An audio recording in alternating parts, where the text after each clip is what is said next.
Mamá eran 100.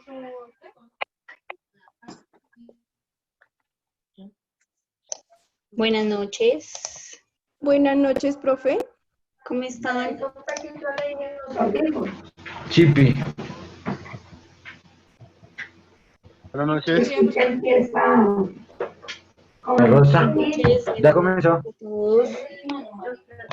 Buenas noches. Hola. Hola, buenas noches. Buenas noches. Hola. Hola, Andrés, buenas noches.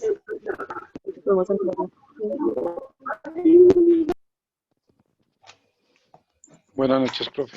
Buenas noches, Armando. ¿Cómo están? Siéntate acá. Bien, gracias. Me alegra mucho. Vamos a dar 5 minuticos, 10 minuticos mientras para mí, ¿entendés? terminan todos de ingresar. Por eso.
Listo, entonces siendo las 6:41 de la tarde, les doy la bienvenida a todos, buenas noches, bienvenidos nuevamente al espacio del área de ciencias sociales.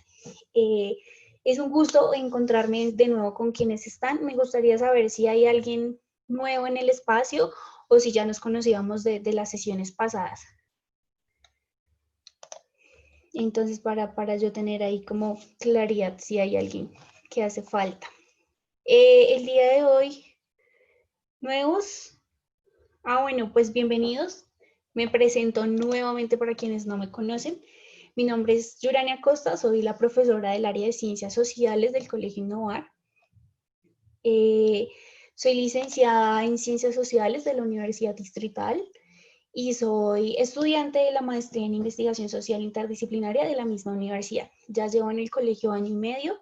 Vamos a cumplir 2 años en este espacio. Entonces, bueno, estoy muy presta a solucionarles y a colaborarles en lo que yo más pueda. Espero les sirva el espacio para que hagamos reflexiones, para que participemos, para que aprendamos muchísimo, pero pues también para que nos brindemos lo que decíamos hace 8 días, un espacio para seguirnos formando y educando, que pese a todas las dificultades que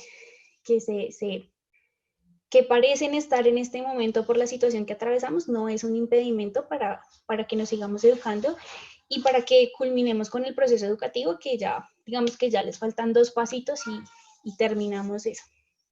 Entonces, La clase pasada no se las puedo repetir porque ya hoy vamos a iniciar con un tema nuevo. Sin embargo, las diapositivas y las grabaciones de la clase están en la plataforma.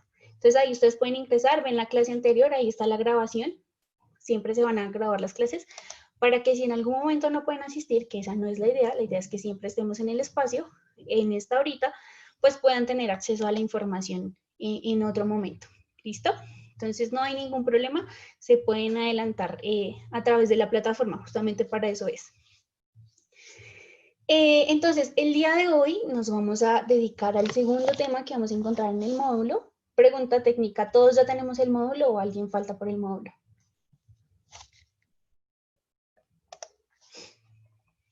No, sí, no. Bueno, el módulo lo vamos a utilizar porque pues el módulo es como nuestro recurso común que vamos a tener siempre y donde vamos a volver siempre para tener como las actividades.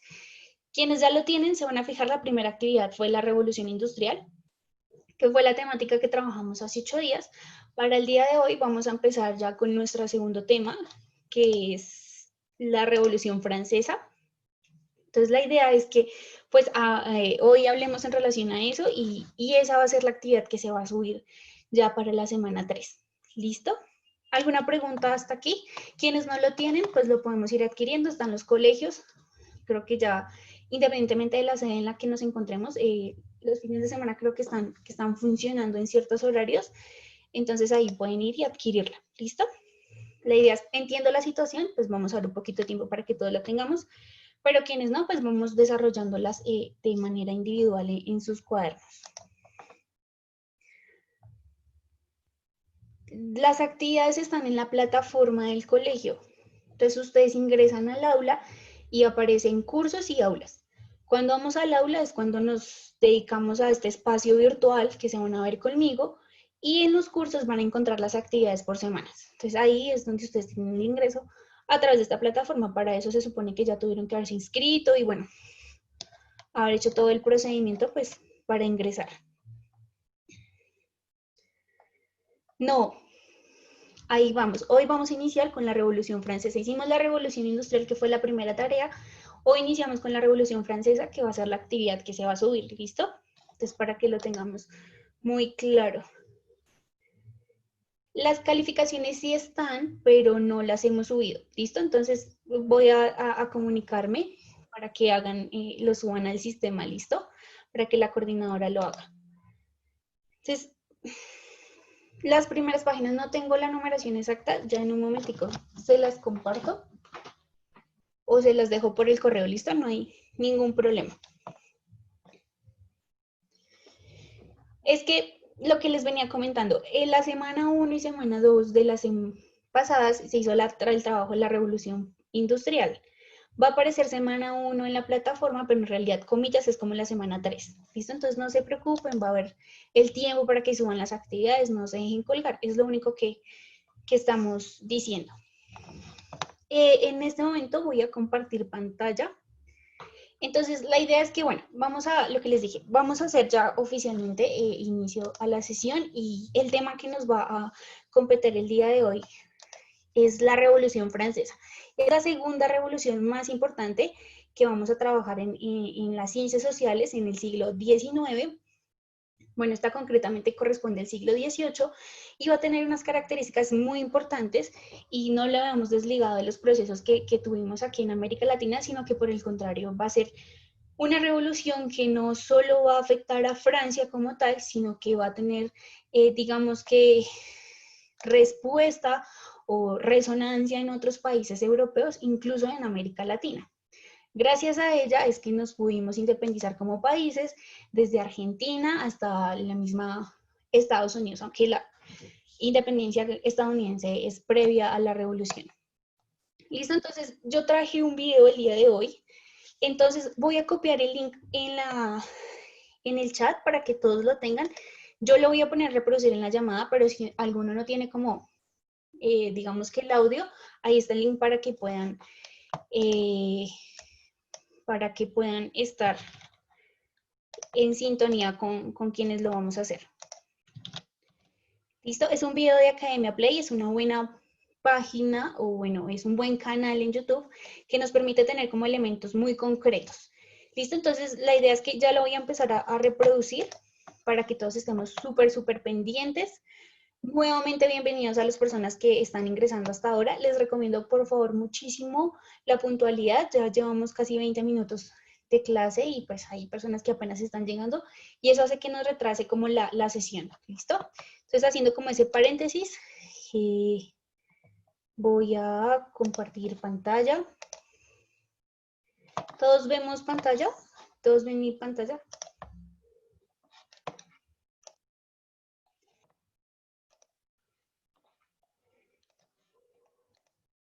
Listo, ahí estamos viendo. Sandra, ¿podrías asentar con la cabeza o Alexander si están viendo mi pantalla, por favor? Listo, bien. Entonces, muy atentos, Fue por el favor. cambio político-social más importante. La Revolución ¿Estamos escuchando?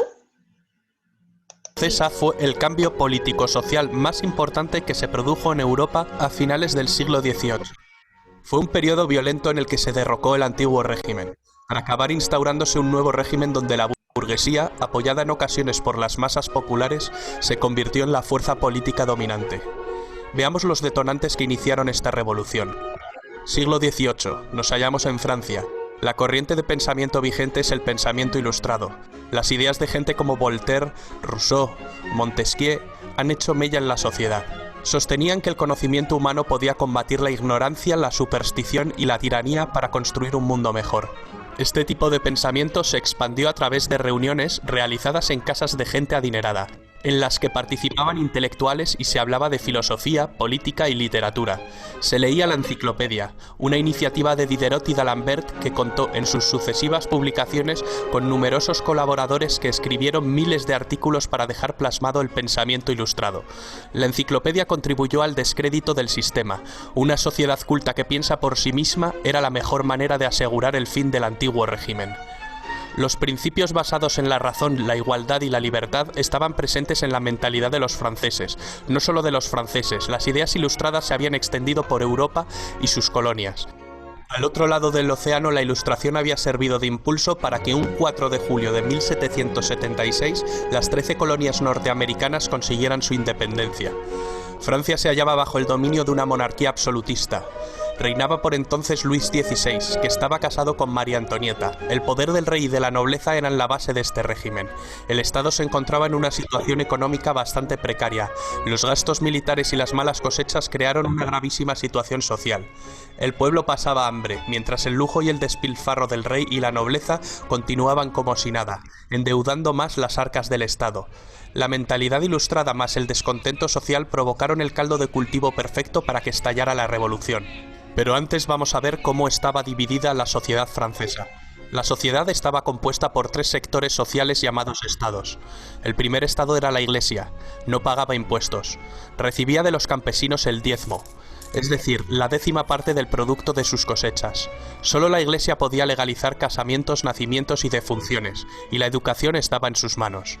El segundo estado lo componía la nobleza, dueños de las tierras. La nobleza tampoco pagaba impuestos. Los campesinos les pagaban un tributo y solo podían venderles sus cosechas a ellos. Era una casta encerrada en sí misma. El primer estado y el segundo estado, es decir, el clero y la nobleza, sumaban un 3% de la población. El tercer estado comprendía el 97% de la población restante, y su composición era muy variada. Por un lado estaba la burguesía, formada por los ricos comerciantes y banqueros, los profesionales liberales, médicos, abogados, también por artesanos y pequeños comerciantes. Por otra parte existían campesinos libres, pequeños propietarios, arrendatarios y jornaleros. El tercer estado carecía de poder y decisión política, pero pagaba todos los impuestos, hacía los peores trabajos y no tenía ningún derecho.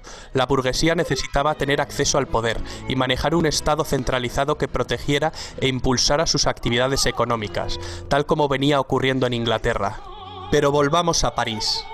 Cuando la precariedad provocó revueltas, la gente fue a quejarse a Versalles del hambre que pasaba. Entonces corrió el rumor de que la reina, muy altanera, pronunció la frase: «Pues que coman pasteles». Algo así trascendió y resultó bastante provocador. Para levantar el grave déficit presupuestario, el rey tuvo que declarar al Estado en bancarrota y convocar en 1788 los Estados Generales, un parlamento medieval que se había convocado por última vez 174 años antes. Una asamblea donde los diputados de la nobleza, del clero y del pueblo se reúnen. Estuvieron presentes unos 1.200 diputados. La mitad representaba a los dos primeros estados y la otra mitad representaba al tercer estado, que había conseguido duplicar su representación. La sesión inaugural fue presidida por el rey Luis XVI. La nobleza y el clero reclamaban el voto por estamento, que les aseguraba la mayoría sin necesidad de lograr un consenso. El tercer estado pedía el voto por cabeza, que permitía más igualdad en la votación. Ante la negativa de los dos primeros estados y el consecuente bloqueo de toda votación, el tercer estado invitó a que diputados sueltos de la nobleza y del clero se unieran a ellos. 2 nobles y 149 miembros del clero lo hicieron. Ante este acto revolucionario, el rey Luis XVI mandó cerrar la sala y prohibió su entrada a los representantes del tercer estado. Los diputados del tercer estado entonces deciden constituirse en una nueva asamblea y ser los verdaderos representantes del pueblo de Francia. Encontraron otro lugar de reunión, la sala del juego de pelota de Versalles. Esta asamblea tomó el nombre de Asamblea Nacional, prometiendo permanecer unidos hasta dar una constitución a Francia. El rey intentó la disolución de la asamblea. El diputado Mirabeau entonces pronunció la célebre frase: «Estamos aquí por la voluntad del pueblo y solo saldremos por la fuerza de las bayonetas». El 14 de julio, el pueblo de París respaldó en las calles a sus representantes y ante el temor de que las tropas reales los detuvieran, asaltaron la fortaleza de la Bastilla, símbolo del absolutismo monárquico, pero también punto estratégico del plan de represión de Luis XVI, pues sus cañones apuntaban a los barrios obreros. Tras 4 horas de combate, los insurgentes tomaron la prisión. Retornando al ayuntamiento, la multitud acusó al gobernador de la prisión de traición. Le apuñalaron y recibió un balazo que lo mató.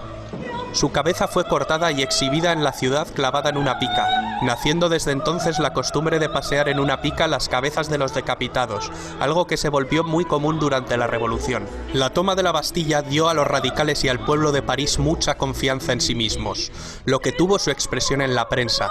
Jean-Paul Marat, un médico que fundó un periódico de enorme éxito, se convirtió en la voz de la revolución y en una especie de líder del proletariado con su continua hostigación a los ricos. El rey acabó cediendo e invitó a la nobleza y al clero a que se unieran a la nueva Asamblea Nacional. La asamblea adoptó el nombre de Asamblea Constituyente. Entre las labores que llevaría a cabo la Asamblea Constituyente destacan la aprobación de la Declaración de los Derechos del Hombre y del Ciudadano, la supresión del feudalismo, la apropiación de los bienes de la Iglesia, la Constitución Civil del Clero, la libertad de prensa y, por supuesto, la redacción de una Constitución. En esta Vamos a dejar hasta aquí el video porque creo que algunos tenemos como dificultades. De nuevo, el link está para todos en el chat. Entonces, quienes lo deseen terminar de ver, entonces para que lo tengan ahí.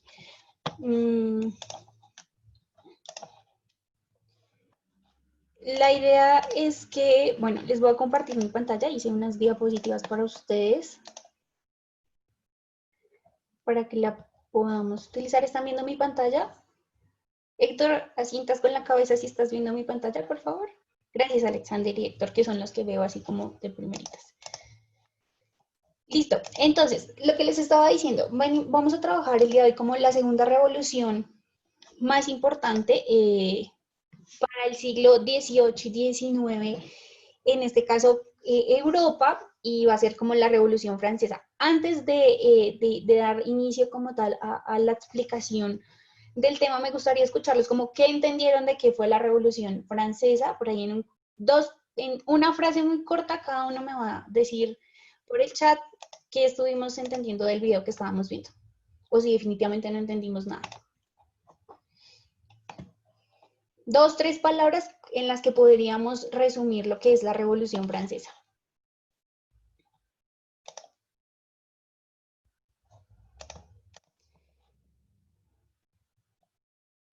Gabriel dice que les gusta exhibir cabezas. Las ideas llegadas revolucionarias, un golpe de Estado, derechos humanos. Ojo, ahí no estamos hablando de derechos humanos, sino derechos del hombre y del ciudadano. Ya les voy a explicar qué diferencia hay entre los unos y los otros. Un cambio político, un conflicto social, guerra, feudalismo.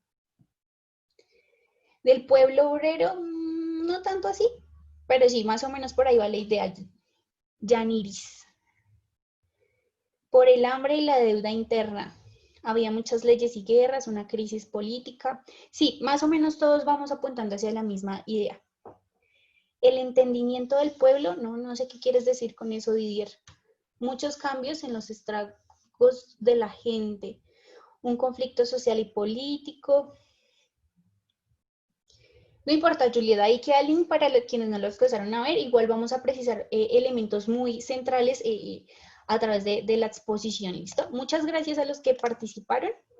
Entonces, sí, básicamente es más o menos lo que veníamos hablando un poco en relación a lo que fue la Revolución Francesa. Específicamente, la Revolución Francesa fue un conflicto socioeconómico en el cual significó el derribo de un antiguo régimen. Un régimen es un sistema político, o sea, el sistema político hasta ahora reinante, que era a través de una monarquía, es decir, que había un rey y una reina, quienes tomaban las decisiones por todo el pueblo y quienes eran los únicos en el poder. No había unas elecciones populares, un monarca está ahí en el poder por algo que se llama el linaje. Entonces, sus papás, sus abuelos eran quienes hacían parte del poder y en ese sentido nadie más tenía acceso ni posibilidades de participar. Entonces, en ese sentido se les conoce también a una monarquía, quienes eran los que estaban en el gobierno, pero también una aristocracia feudal. Aquí paréntesis, el feudalismo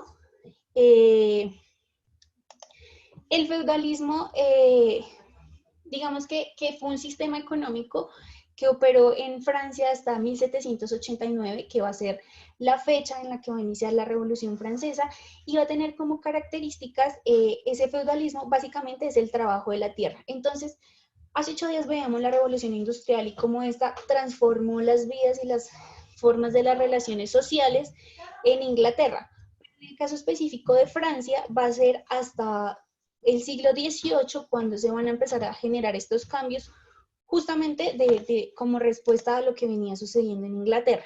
En ese sentido, ese feudalismo, como ese trabajo de la tierra, hizo que se generaran muchísimas crisis, no solo crisis sociales, sino una crisis económica, una crisis social, una crisis política, porque todo estaba fallando en Europa hasta ese momento.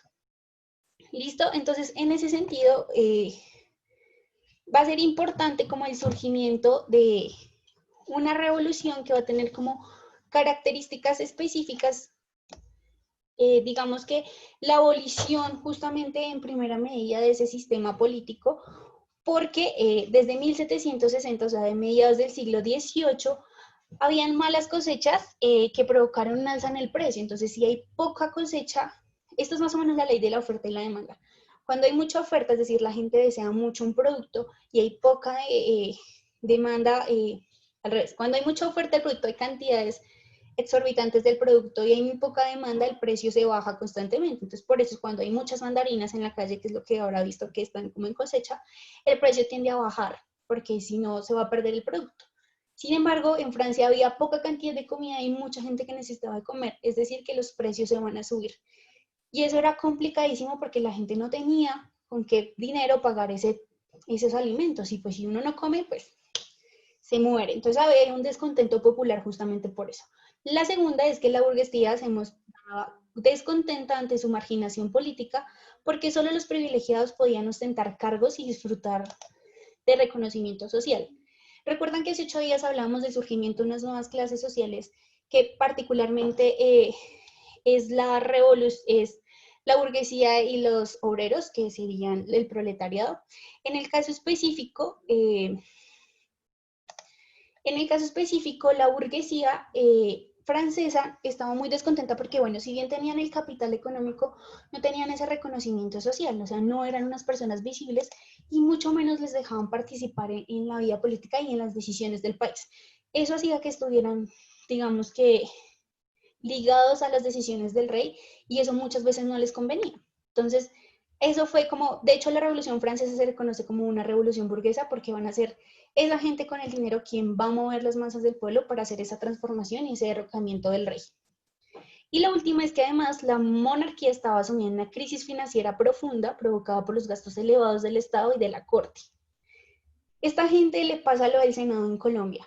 Básicamente había poco dinero y el poco dinero que había era únicamente y se lo gastaba la monarquía quienes estaban al poder y la clase noble.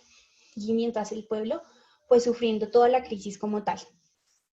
El último elemento a considerar como una causa muy importante va a ser el movimiento de la Ilustración, como un movimiento que surge en el siglo XVIII, que es conocido como el siglo de las luces, y que va a tener como característica,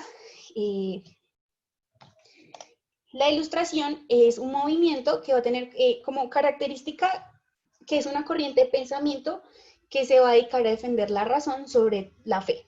Entonces, veníamos de un momento histórico en Europa en el que la iglesia jugaba un papel fundamental y de hecho después del rey quien seguía en la cabeza, digamos que el poder era la iglesia católica específicamente. Entonces la Ilustración va a ser un movimiento construido pues desde varios pensadores, filósofos, científicos y de varias corrientes del pensamiento que van a decir, hey, no estamos de acuerdo con la manera como la iglesia interviene en el poder, además de que digamos que lo que debe primar es la razón y las decisiones del hombre frente a algo como la fe, que es algo tan abstracto y tan individual.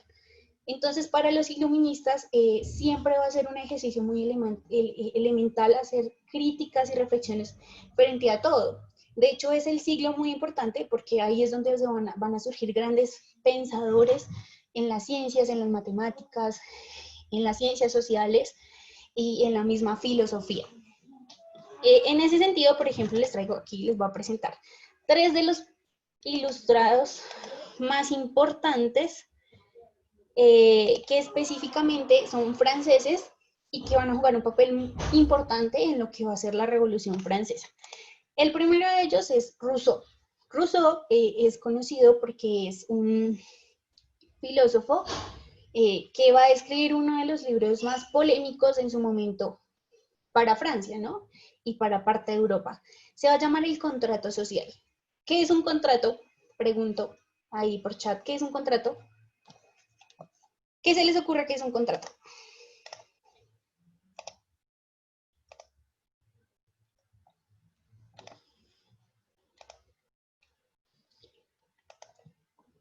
¿Qué es un contrato?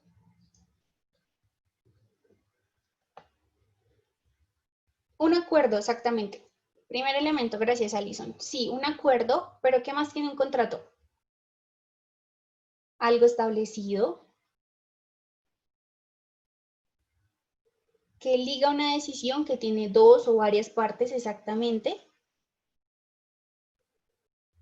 Resulta que hasta ese momento, dice por aquí Carol, acuerdo generalmente escrito por el que 2 o más partes se comprometen recíprocamente a respetar y a cumplir una serie de condiciones. Esa definición de Google está bien interesante.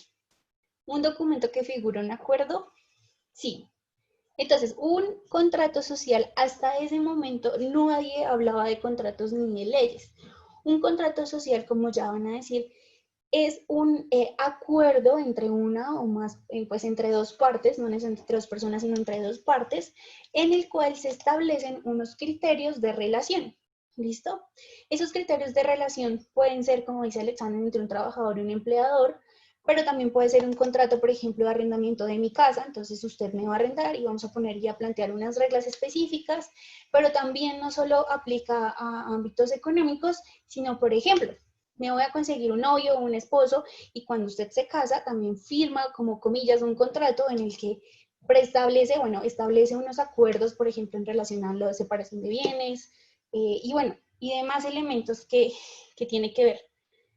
Un testamento, no tanto porque un testamento básicamente es una figura jurídica en el cual yo estipulo qué voy a hacer con los bienes que adquirí en vida y a quién se los quiero heredar. Entonces no es de acuerdo. Hablo más de, digamos que, documentos jurídicos en los cuales, lo que les decía, entre una o varias partes, en el que se preestablecen unas condiciones en las cuales se van a figurar la relación que se va a empezar a realizar.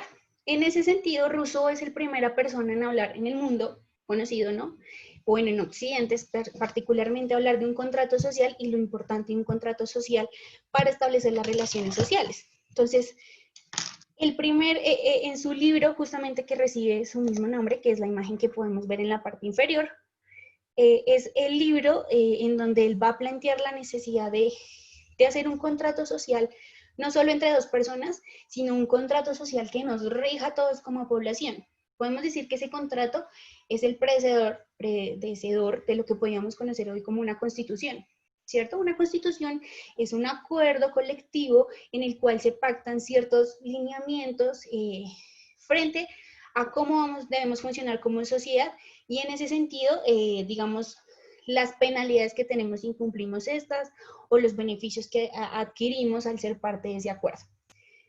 Esas cláusulas específicas exactamente es plantear como unos elementos bien específicos, por eso siempre hay que tenerlo muy presente y conocerlo cuando firmamos un contrato independiente. En el caso de las constituciones, el simple hecho de usted nacer en un país y haberse registrado y tener una nacionalidad hace que usted se adscriba a ese contrato jurídico, si se quiere, que es la constitución de su país, independientemente del que usted nazca. Entonces, cuando yo nazco y me registran como nacionalidad colombiana, eso implica que tengo unos derechos como ciudadana, pero también unos deberes, ¿listo? Simplemente por pertenecer y tener esa nacionalidad. El segundo ilustrado, el segundo señor que se puso a pensar como en la necesidad de cambiar la sociedad y cambiar las dinámicas que tenemos, es el señor Voltaire. Voltaire es una persona bastante crítica, de hecho hace bastantes libros, desde obras de teatro hasta libros de teoría en el que explica cómo en su perspectiva el deber ser en la sociedad. Sí, Didier, el registro civil, cuando tú decías qué nacionalidad, pues depende, ¿no? ¿Qué nacionalidad asumirás? Sí, tú puedes renunciar a la nacionalidad siempre y cuando tengas una segunda. Hay personas con doble o triple nacionalidad. Su merced puede renunciar a una de ellas si decide, pero usted no se puede quedar sin nacionalidad, porque entonces no haría parte de ningún lugar, y eso hace que, digamos, usted no pertenezca a ningún espacio ni se le puedan ejercer ciertos derechos que tendría como ciudadano. Entonces, en ese sentido, no sería como muy inteligente renunciar a la nacionalidad si solo se tiene una. Continuamos después de la pregunta que nos hizo José Cortés. Entonces, Voltaire va a decir concretamente que cambiar de nacionalidad tampoco se puede cambiar. Lo que te digo, tú tienes que tener dos nacionalidades y asumir una única, quedarte con una sola, o simplemente quedarte con la que tienes de nacimiento, que no es elección, sino pues ya es suerte, comillas. Entonces, Voltaire va a ser un defensor de la libertad de expresión, de la separación de iglesia y Estado, y crítico muy, muy, muy fuerte de la iglesia católica, de la iglesia, bueno, del islam y del judaísmo.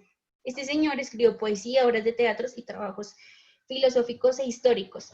El elemento más central a rescatar en este sentido para la Revolución Francesa es esa separación de iglesia y Estado, y es el surgimiento de lo que conocemos como los estados laicos. Si no estoy mal, en el segundo artículo de la Constitución de Colombia, dice que Colombia se reconoce como un estado laico. ¿Eso qué quiere decir? Que en Colombia se puede ejercer libremente cualquier religión, y eso no impide que usted tenga derechos como que se le reconozcan sus derechos como ciudadano. Les cuento, por ejemplo, en Marruecos, la iglesia, bueno, el Estado se reconoce, o la monarquía se reconoce como una monarquía islámica. ¿Eso qué quiere decir? Que por lo general las personas que hacen parte de otras religiones van a ser perseguidas, o muchas veces se les vulneran sus derechos porque el Estado simplemente no reconoce a esas otras personas en esas otras miradas cosmogónicas o religiosas o espirituales. Entonces, para Voltaire va a decir que es muy importante porque como seres humanos debemos tener unos derechos, y que eso no se tiene que ligar a unos elementos de fe y de cultura, sino que eso prima en relación a los contratos sociales cuando yo hago parte de una nación. Y el último es Montesquieu. Montesquieu es el último, digamos que los ilustrados que van a ser muy importantes, porque Montesquieu va a ser el primero en hablar de la necesidad de hacer una división de los poderes. El primero es el poder, bueno, las tres ramas del poder público, que yo creo que todos las vimos alguna vez en el colegio, en democracia, yo creo que sí, y es que realmente también aplican para Colombia y que van a ser como las tres ramas del poder y división del poder. La primera es un poder legislativo, que es el que se encarga de construir las leyes. En el caso colombiano podríamos ver el poder legislativo representado, por ejemplo, en el Senado o en la Cámara de Representantes, que son quienes construyen las leyes y están modificando ese contrato social que es la Constitución. La segunda rama o el segundo poder del que nos habla Montesquieu es el poder judicial. ¿Cuál es el poder judicial? Digamos que todas esas instituciones que se van a dedicar a hacer cumplir, sí señor Díaz, vamos dos, que es los que se dedican a hacer cumplir las leyes. Entonces, el legislativo las cree, el judicial las hace cumplir. Entonces, ahí aparece la fiscalía, aparece la procuraduría, la contraloría y todas estas entidades gubernamentales que se van a dedicar a hacer cumplir la ley. Y cada uno va a tener unas funciones específicas que seguramente en algún momento quizás podamos adentrarnos a analizar como esas. Los jueces, exactamente. Todas esas, las cortes, hablando del tema de esta semana con lo de la decisión de la Corte Suprema en relación al caso de Uribe, exactamente, ellos son los que se encargan de hacer cumplir la ley. Y el último poder, ya lo dice por aquí José Alexander, es el Ejecutivo. El Ejecutivo va a estar en cabeza, pues, del jefe de Estado como tal, que para el caso colombiano, por ejemplo, va a ser el señor presidente y todos sus ministros. Ese va a ser el poder ejecutivo que se dedican a tomar, digamos que las decisiones en relación a específicas del rumbo que desea tomar el país. Entonces, unos legislan, unos hacen cumplir, pero realmente el Poder Ejecutivo va a ser quien va a tener como un proyecto político y una visión del país al que se quiere llevar en su periodo de gobierno. Entonces, esa fue la idea de Montesquieu. Como vemos, son ideas que vienen del siglo XVIII, pero que fueron muy, muy, muy importantes, porque imagínense, algo que viene de Francia termina afectando de alguna manera el gobierno, pues los gobiernos locales y la configuración de los estados y las repúblicas en América Latina. Dice Lico, la cultura francesa es muy corrupta en el nivel político. ¿Sabes qué no? De hecho, de los últimos rankings de países o de estados corruptos, el primero es Italia. Italia es el país más corrupto en Occidente, se puede decir, comprobado. Y estamos en el segundo puesto. Lastimosamente, Colombia es el segundo país con más casos de corrupción. Entonces es bastante triste. Pero bueno, digamos que esa es la apuesta del que estemos aquí, ¿no? También pensándonos y para tomar decisiones inteligentes cuando puedan ejercer su derecho al voto. Quienes ya lo pueden hacer, pues es una invitación a que lo hagan, que no le saquen el cuerpo, es muy importante que votemos. Y los que pues están a punto de cumplir 18 o que aún son menores de edad, pues que también váyanse pensando cuál es la decisión pues más importante en relación a las dinámicas políticas que se van dando en el país. Listo, las etapas de la Revolución Francesa básicamente van a ser tres. Esas las podemos encontrar en la cartilla, pero pues vamos a hacer un repaso así súper rapidísimo. Solo con decirle que en Colombia nació Pablo Escobar.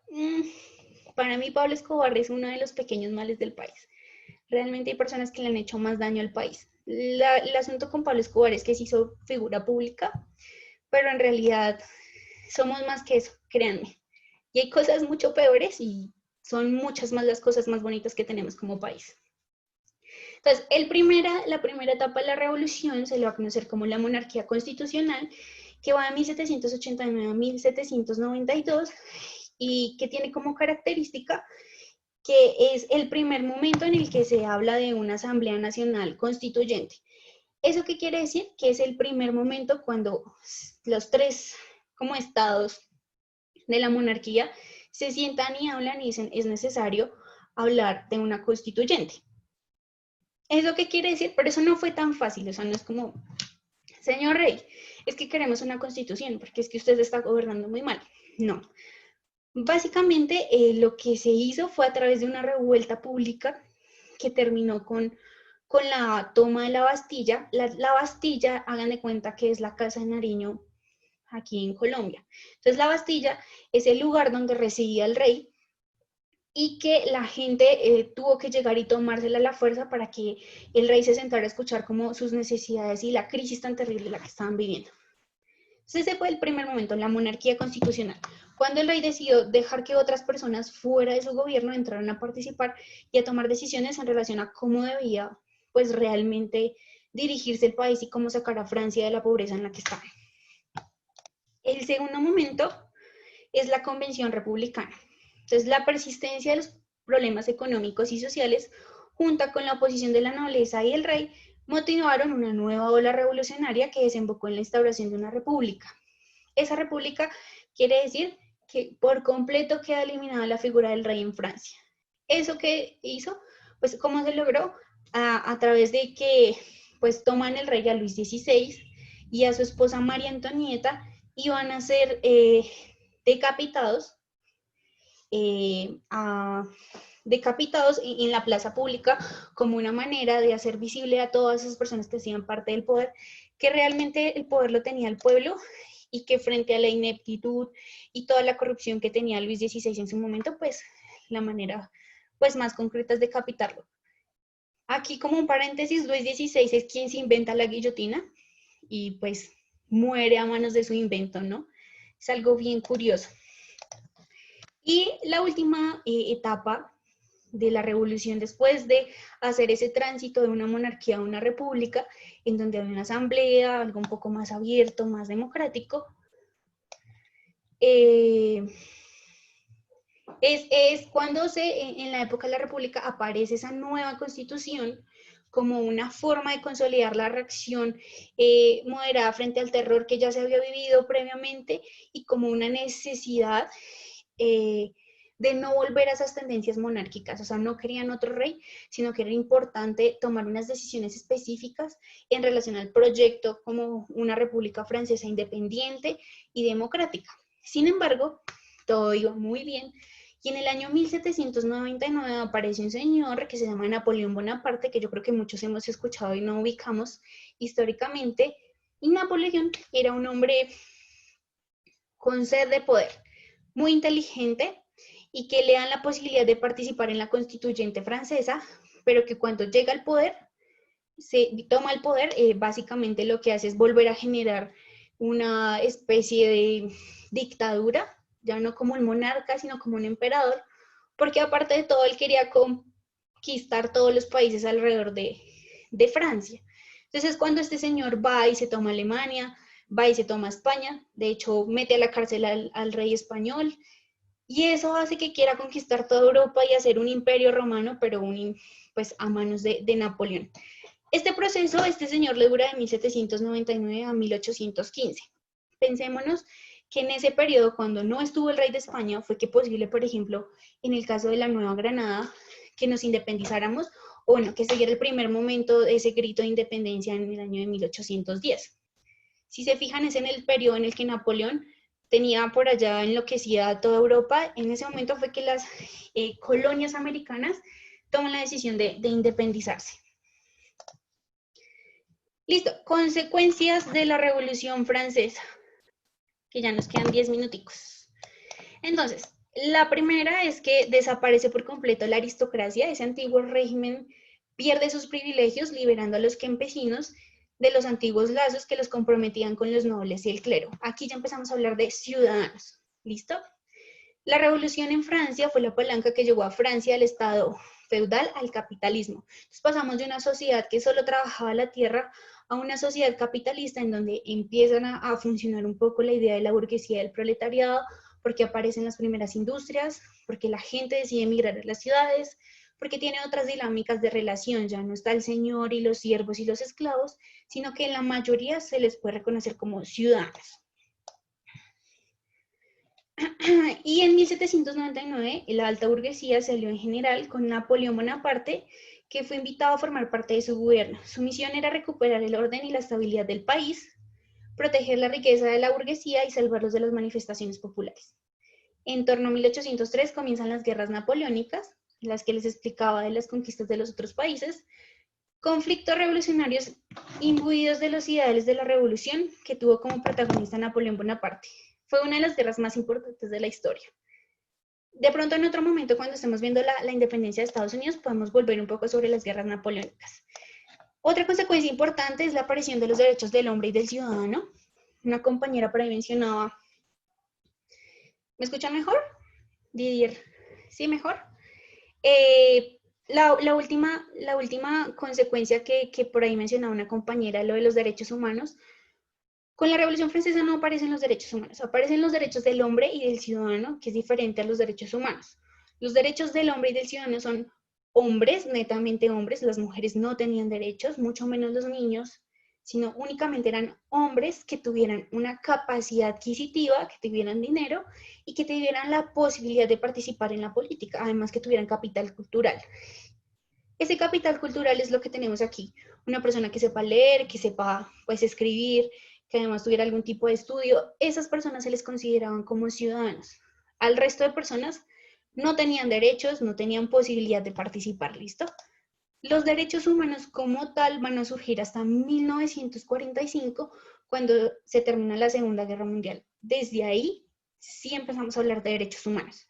Sin embargo, pues esa idea de los derechos del hombre y del ciudadano pues causó gran conmoción, tanto así que, por ejemplo, al señor Antonio Nariño aquí en Colombia lo meten preso la mitad de su vida por traducir un texto francés al español, en donde hablaba de la equidad de los hombres y de que no solo las personas que pertenecen a la nobleza y tuvieran un título se les podría considerar como ciudadanos, sino que habría posibilidad y cabida que muchos más hombres pudieran participar en relación con el poder.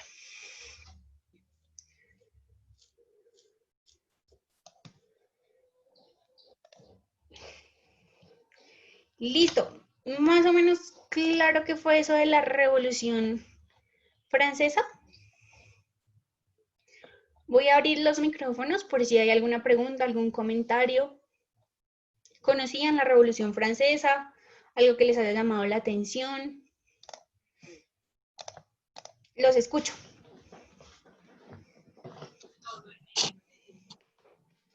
Luz, ¿ibas a hablar algo? Buenas noches. Buenas noches. Es que esta peladita trajo una falda para poner. Joan, ¿ibas a hablar algo? Dayana.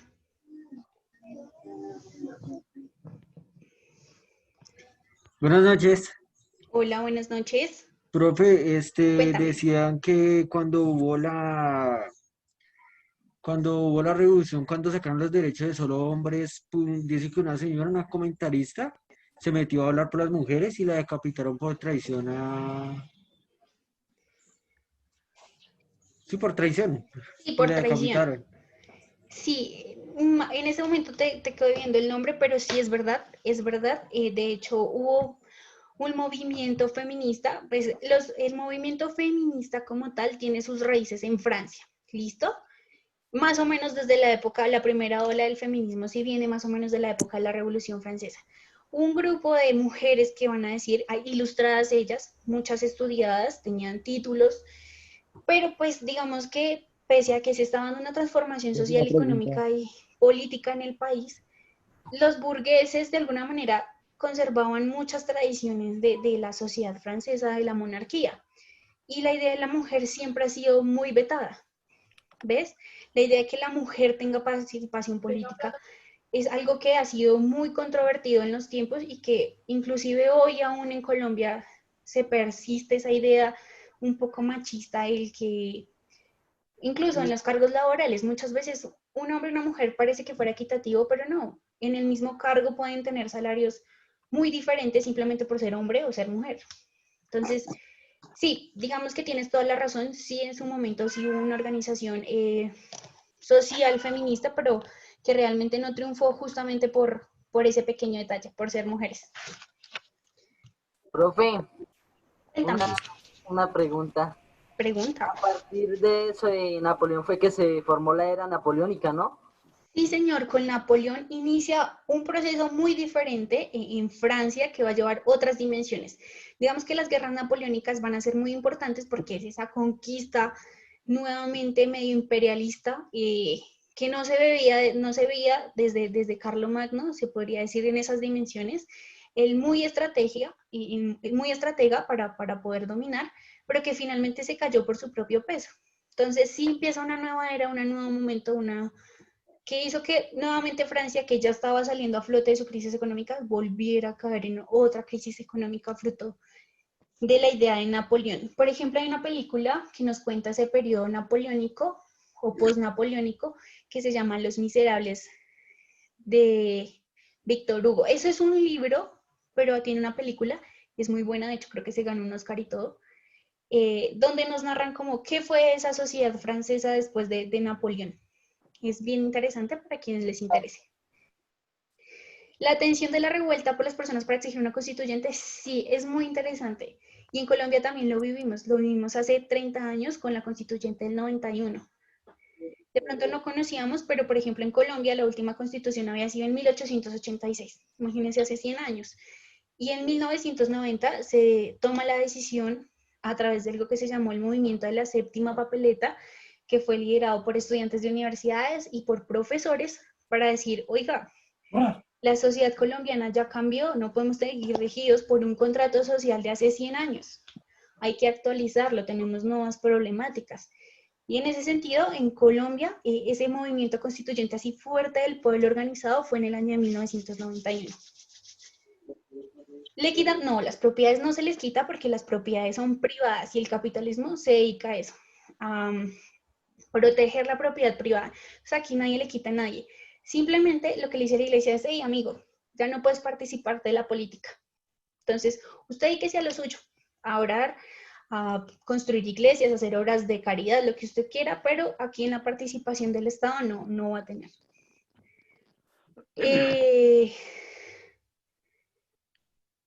Horacio Serpa, sí, Horacio Serpa fue uno de los constituyentes, Navarro Wolf y demás. La Santa Inquisición es de la Edad Media, chicos. Profe. Eso fue como 2 siglos antes de lo que estamos trabajando hoy. Película para ver la Santa Inquisición, El nombre de la rosa. Es bien interesante esa película para hablar de la Inquisición. Lo de la plataforma, Mabel, voy a revisar, qué raro que no te aparezcan las actividades, pero me comprometo a revisarla ahora más tardecito, ¿listo? ¿Alguna otra pregunta? Natalia. Sobre las... ¿Quién me habla? Natalia. ¿Armando o...? Armando. Por favor, Cuéntame. ¿podría colocar la diapositiva de las causas de la Revolución Francesa? Es que quiero copiar algo. Te la subo a la plataforma, ¿te parece? Así la puedes revisar con más calma. Gracias, profe. Con gusto, Natalia. Última pregunta, Isaac, que ya nos toca irnos a la siguiente clase. Sí. Profe, sobre las tareas que en Classroom teníamos 2 sobre la Revolución Industrial y ya en la plataforma del colegio tenemos la de la Revolución Francesa. Sí, señor. Estas tareas van a ser calificadas cada una. Por aparte. Ay, no me molestes. Bueno. Profe, qué pena. Profe, yo tengo una Profe, pregunta. todavía no aparecen las tareas de Classroom en la plataforma. Tan raro. Si usted ya me podría mismo hacer voy el favor de regalarme el Claro. código para meterme en el Classroom, si me hace el favor. No tengo el código, pero ya mismo le voy a escribir a la coordinadora para ver qué sucede contigo, ¿listo? No hay problema. Listo, Pues. señora. ¿Alguna Profe, otra pregunta? yo ¿Quién me tengo habla? una pregunta. Sandra. Sandra. Cuéntame. Profe, buenas noches. Profe, Buenas es noches. que me dicen que ya esta es la tercera clase y esta para mí es la segunda clase, ¿sí? Sí. Entonces, dice que en la plataforma sale que semana 1 Revolución Francesa, Sí. pero tú nos habías dejado que la semana 1 tocaba hacerlo del libro que era de la Revolución Industrial. Industrial. Claro Ahí que sí. salían unas cosas para llenar, pues yo las llené de lo de la Revolución Francesa y puse la foto de la Revolución Industrial, lo que había hecho en el libro. Pero entonces, Ok. Listo. Entonces, si quieres, puedes dejar un comentario ahí en la plataforma donde subes la tarea, indicando que ahí van las 2 tareas. ¿Listo? No hay problema, Sandra. ok, o sea, ahí lo que dejen tarea hoy del libro de la Revolución Francesa, ¿cómo haría para subirlo? Subes las 2, subes la de la industrial y la de francesa de una vez, si no tienes acceso a la primera tarea. ¿Te parece? Ok. ¿Cuáles 2 tareas? La primera tarea era unas actividades que teníamos de la revolución industrial y la segunda tarea, que corresponde a la semana 3, Para quienes son nuevos, corresponde a la Revolución Francesa, que es el tema que vimos hoy.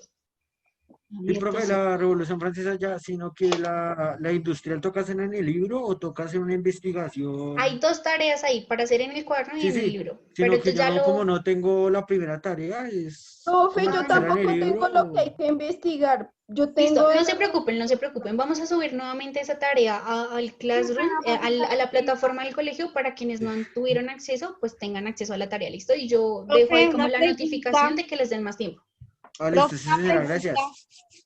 Señora, la última y ya nos vamos, chicos. ¿Qué número de páginas toca realizar sobre la Sobre la Revolución Francesa, francesa? son las páginas, o sea, ahí está el título, Revolución Francesa, y son unas páginas para leer, para subrayar, y además hay unas actividades que completar. Solo el tema de la Revolución Sí, Francesa. sí, no, sí toca. Listo, chicos. Entonces dejamos por aquí el día de hoy. Que tengan una muy bonita semana. Nos vemos la próxima semana. Mabel, Feliz cuéntame. noche, profe, que Dios la bendiga. Yo la verdad, yo no tengo el libro, ¿cómo haría? Porque pues la verdad... Pues esperamos a que tú lo tengas, pero la idea es que las que sean de consultar las vayas haciendo, ¿listo? Hola, profe, buenas noches. Hola, buenas noches. Profe, es que estás hablando y yo, ¿cómo consigo ese libro, profe? El libro está en los colegios, ¿listo? Ahí lo pueden ir a conseguir, hay números para todos, ¿vale? Profe, te quiero hacer una pregunta. Señor. Entonces, ¿tú vas a dejar otra vez las dos tareas? Porque es que yo no tengo la primera. No te preocupes, claro que sí la subimos, para que tengan tiempo de hacerla. ¿Listo? Dale, profe, gracias. Listo. Sin No más, me compañeros, que lo de tengan... la Revolución Francesa, porque yo ya había mandado la tarea de la Revolución Francesa y la Revolución Industrial que había en No hay la página. problema. No hay problema, no hay problema. Lo importante es que aparezcan, ¿listo? Entonces, a todos que tengan buenas noches, que les vaya muy bien y rápido a conectarse a la siguiente clase. Yo No, también me profe, que telefono. gracias por todo, gracias por la clase, estaba muy chévere. Todos que les vaya muy bien, me agrada que les guste. Gracias, Feliz noche. Hasta luego, profe. Chao. Adiós. Su clase fue súper chévere. Chao, Me profe. alegra que les gustan, para eso lo hago, para que les guste mucho. No, profe, estaba muy bueno.